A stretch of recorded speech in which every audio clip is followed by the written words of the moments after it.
Hey guys, I'm back again and I'm here to do my July 2023 wrap up. I hope you're enjoying the reviews that I have been doing over the past few days. I needed to catch up. I was on holiday when I read quite a few of those. So I hope you're enjoying those. And now let's get started with my wrap up for July.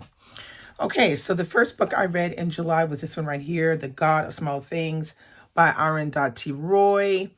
Now, this book, I loved it. This is a very interesting literary fiction story told about fraternal twins that are born in a family that is a little bit tumultuous, and it's following a tragic accident and how it affects the twins and their family. Very, very good book. Very well written, and I highly recommend you read this if you haven't. My bad that I hadn't read it before now, but I had to read this with Christy for the podcast, Brown Girls Booking.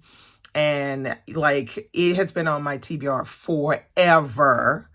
And finally I read it, and this was 5 stars. Stellar, stellar, stellar. Great book. Okay, the next book I read was this one right here, The House of Eve, which is by Sadiqa Johnson.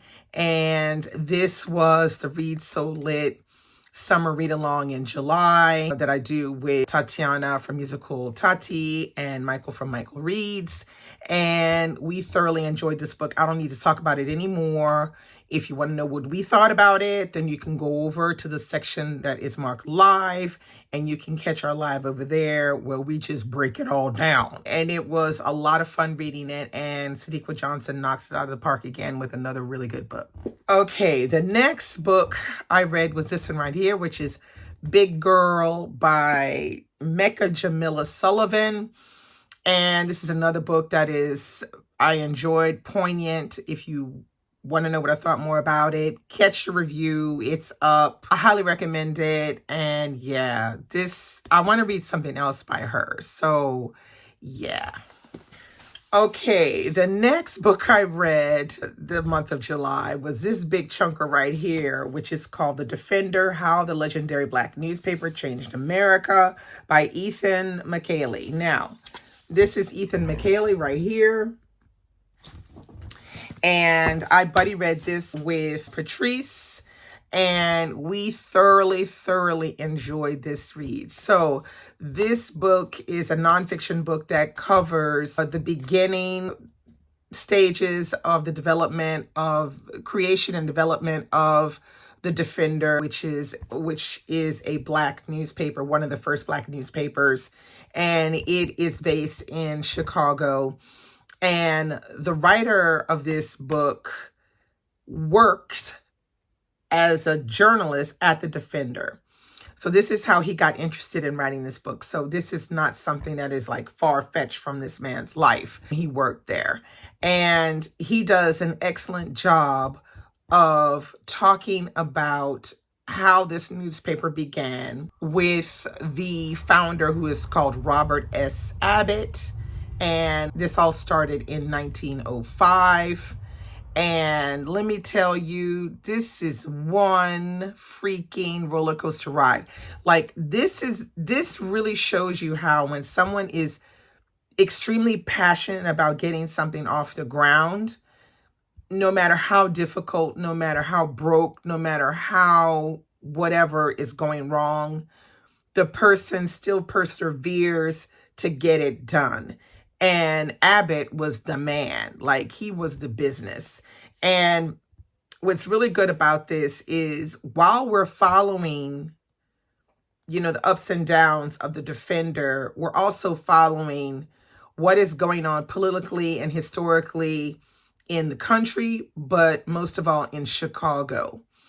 He did this with this book because he starts talking about a little bit about Chicago, then he starts talking about Obama, and then he kind of runs it around, and we're starting in 1905 with Robert S. Abbott, trying to get this newspaper off the ground. I highly recommend it. you can't go wrong reading this. Now, it's true, it's a chunker. It's over 500 pages. I ain't gonna lie. So it's mostly, let's see, the actual page count is 536 pages.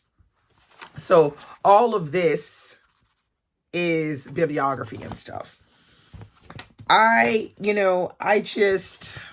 feel like these days when we're talking about really, really good nonfiction books, we can't afford to be saying, I know that book is too long, I'm not going to read it. Especially when it's going to give us some real interesting historical knowledge that we did not and could not get at school. So I highly recommend it. Pick this one up and just take your time and read through it. It's written very, very well so that it's not pedantic at all. It's very interesting. Sometimes it's so interesting. Sometimes you can be like, oh, damn, like when something bad happens, you just kind of like want to kick rocks and stuff. But it's, yeah, this is probably one of my stellar reads of the year, certainly because it's nonfiction. And I am a fiction girl, but my buddy Patrice can always get me on track with the nonfiction. So highly recommend this one. 5 stars. And the last book that I read in July was this one right here, which is La Bête Humaine. And this is by Émile Zola. This is book number 17. Yeah, I think it's book number 17 in the Rougon Macau series, which I have been reading with my friend Anna. And let me tell you, this one right here, this is 5 stars, okay? This was fantastic. Okay, so I'm just going to give you a little bit of an idea. Now, I did not know that this was a crime novel. I was like, crime novel? Come on, Zola, with the crime novel. Okay, so basically, this is a story that starts with a couple. And the girl is called Séverine, and I can't remember what her husband's name is. Her husband's name is Roubaud. Okay, so Roubaud and Séverine are married. And they are kind of like not really a good match. It appears to be that Roubaud is married to Séverine for her money and connections. And it seems like Séverine is married to Roubaud for protection. Okay? So this being said, right away, we can see that Séverine has, as the French say, le goût de luxe, which is, she likes her stuff rich and shiny, she likes the money. And Roubaud, he likes all of the benefits that he's been getting for being married to Séverine. So he, this story takes place around the train station, the trains going back and forth. This is the period where the train is like a really big deal because it allows people to move from one end of France to the other. And Roubaud gets a promotion because of Séverine's protector guardian. Okay. So Séverine's protector and guardian is a man who runs after the young women, the real young women, like he giving us all pedophile vibes, okay? And he don't just run after them. He run after them and he captures them, okay? So not good.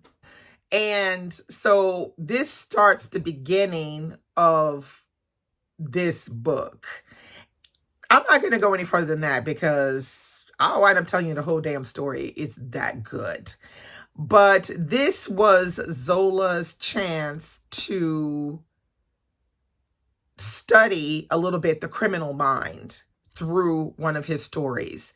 So the main character in this book is one of Gervaise's sons, and he's called Jacques. So we see Gervaise all the way back in L'Assommoir, which I read all the way back in July of last year. And she has, I think, 3 sons. So we see one of the sons in Germinal, at the beginning that we read at the beginning of this year. And we're seeing the second or third one. I think he's the younger one. We're seeing him here in this one, which is called La Betelum. Ooh, I love how Zola just pulls it all together. It just makes me happy when I'm reading this series. So what you need to look out for here is, like I said, is this study of the criminal mind, and he does it from many different perspectives, which makes it makes it very interesting. While at the same time, there is a crime that has been committed, and we have to try to figure out who done it, but we already know who done it. Okay, and then we're trying to figure out who gonna get it next. And it's just so damn good. It's spooky, it's gritty, it's dark. It has moments where you just go, you know, you're just like, it takes your freaking breath away. I mean, it's just so freaking good. I thoroughly enjoyed this one. Anna as well thoroughly enjoyed it. I mean, when we would meet up for the discussions, we were like, what the heck? You think you can predict some things, and some things you just can't, which is typical Zola. You know, like he winds up pulling it out in a way that you don't expect. But let me tell you, this one right here, you definitely should read La Betelum. You don't have to read them in order like we're doing, but we're just doing that to have a very full perspective of how things, you know, match together and put together as puzzle pieces. But you could just simply read this one on its own. So yeah, this was a 5-star for me. Knock it out of the park. It came in at a whopping 427 pages. So you see that it's kind of tight. But my goodness, gold. This one is gold. Like, this is one you should definitely read from the series. If you don't read them all, definitely read this one. So that is all that I read this month of July.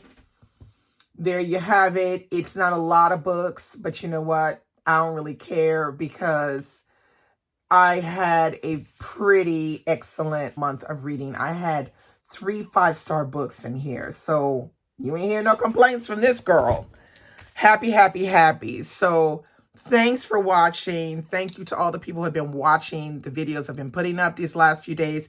I really, really appreciate it. Look out for my August wrap-up, which will be coming probably very soon, maybe 1st of September or something like that, maybe the 31st. It'll depend. I've got a lot going on. It's the beginning of the school year, so I'm getting back to work. But you will definitely see my August 2023 wrap-up very soon. Thanks so much for watching. Bye-bye.